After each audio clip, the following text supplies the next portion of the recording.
Hello. Hi. Hey, what's up? Thanks for calling Low Value.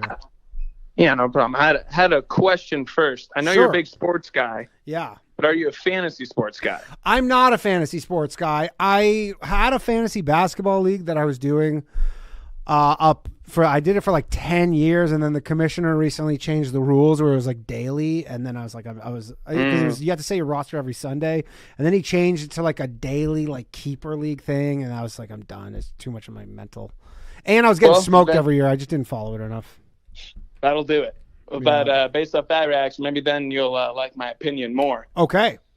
I'm working on it. I don't know exactly how I want to say it, but I think that astrology and crystals are a lot closer to fantasy basketball than more dudes want to admit.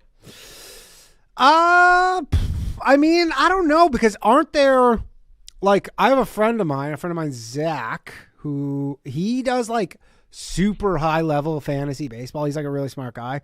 And he's like really smart with math and numbers. And like, I see him tweet about like people who do like, there's like a World Series of like fantasy baseball with huge cash prizes. Like people, it's like buy-ins that rival, the World Series of poker. Like people have these huge buy-ins, and I feel like there's some luck involved, but I don't know if I could see the exact comparison to like I guess maybe I'm more asking. I think it's similar how the say girls read into astrology and crystals, read into the luck there, versus how dudes read into the luck with fantasy basketball. Sure.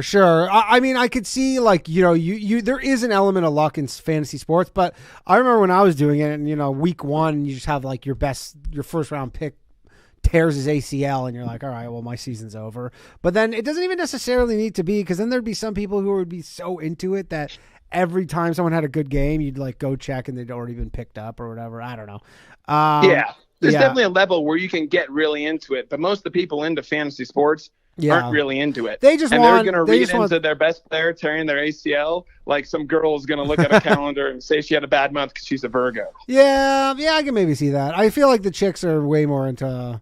They'll explain away. The thing is, chicks will explain away stuff that you could like have a very easy explanation, real life explanation, and they'll still be like, no, that was the crystal. And you're like, no, I'm pretty sure it's... Well, as I always pick up Jacob Pertl, and then he sucks right after. Jakob Pertl, former Toronto Raptor. Yeah, and he might be back there later this season. Maybe. We'll see. All right, thanks, man. Have a good one. Take care.